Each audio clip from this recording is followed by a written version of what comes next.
आज सोसाइटी काफ़ी हद तक फिगर कॉन्शियस है, मगर इसके साथ साथ कुछ ऐसी डाइट हैबिट्स हैं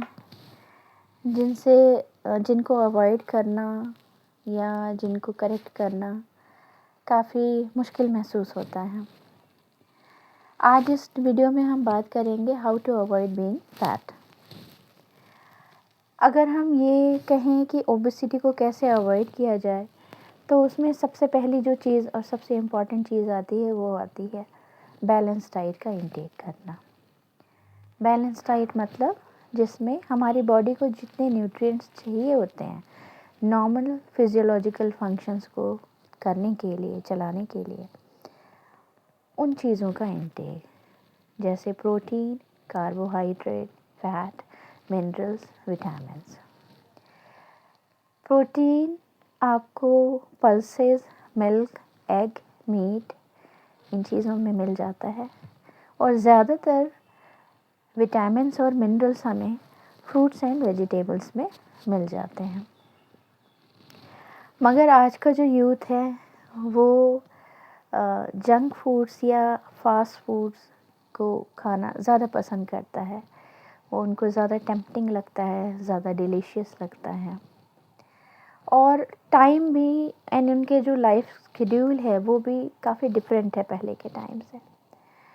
तो वो उनको कन्वीनियंट लगता है, ईज़िली अवेलेबल होता है, शॉर्ट नोटिस पे मिल जाता है, तो वो जंक फूड्स और फास्ट फूड का कंजप्शन ज़्यादा करते हैं। वंस इन अ वाइल अगर फास्ट फूड या जंक फूड्स लिया जाए तो उसमें कोई प्रॉब्लम नहीं है, लेकिन अगर इसका रेगुलर यूज़ किया जाएगा तो अल्टीमेटली उसके बुरे हेल्थ पर इफ़ेक्ट्स पड़ेंगे। ये इफ़ेक्ट्स पहले शॉर्ट टर्म होंगे और बाद में फिर लॉन्ग टर्म कॉम्प्लिकेशंस क्रिएट करेंगे।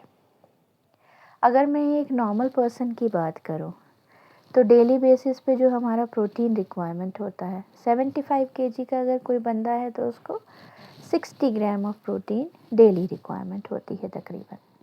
इसी तरीके से carbohydrate 225 grams per day requirement होती है, और fat 44 grams per day daily requirement होती है।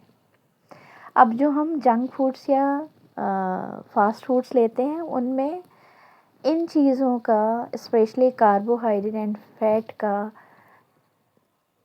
अमाउंट काफ़ी ज़्यादा होता है, हमारी डेली रिक्वायरमेंट से कहीं ज़्यादा मात्रा में वो उसमें मौजूद होते हैं। जो हम नॉर्मल फूड इनटेक करते हैं, जितना हमारी बॉडी को रिक्वायरमेंट होता है, वो ऑलरेडी वो सारा कुछ कार्बोहाइड्रेट, फैट, इन सब का मेटाबॉलिज्म लीवर में होता है। तो लीवर ऑलरेडी जितनी बॉडी की रिक्वायरमेंट है उसके लिए ऑलरेडी मेहनत कर रहा है और उसको मेटाबोलाइज कर रहा है। फिर जब हम ये जंक फूड्स ले लेते हैं तो एक्स्ट्रा अमाउंट में कार्बोहाइड्रेट और फैट बॉडी के अंदर आ जाता है, तो लीवर को और एक्स्ट्रा मेहनत करनी पड़ती है उसे मेटाबोलाइज करने में। एक बात तो ये हो गई। दूसरी बात ये कि इन जंक फूड्स में केमिकल्स होते हैं, ये प्रोसेस्ड फूड होते हैं, प्रिजर्व्ड फूड होते हैं, ये भी अल्टीमेटली हमारी हेल्थ पर असर डालते हैं, नुकसान पहुंचाते हैं।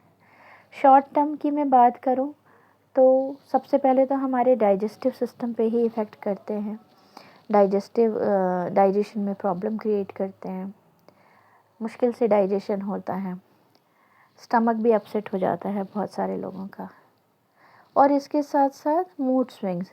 बहुत सारे लोग कार्बोनेटेड ड्रिंक्स या स्वीट चीज़ें खाना पसंद करते हैं, तो उससे क्या होता है, एक ब्रेन को आपने देखा होगा कि कई लोग ऐसे होते हैं उनका जब मूड अच्छा नहीं होता तो कहते हैं कि चलो कुछ मीठा खा लेते हैं।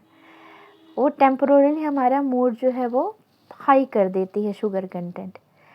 तो अगर आप ले रहे हैं कार्बोनेटेड प्रोडक्ट्स या हाई शुगर वाली कंटेंट वाली चीज़ें, जैसे केक है, चॉकलेट है या मिठाइयाँ हैं, तो फिर उसको जब आप छोड़ते हैं या कम करते हैं तो आपको थोड़ा अनकंफर्टेबल फील होता है।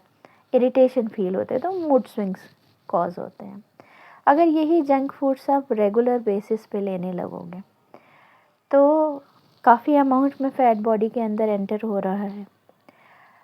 जो एक्स्ट्रा फ़ैट होता है वो लीवर में स्टोर कर लिया जाता है।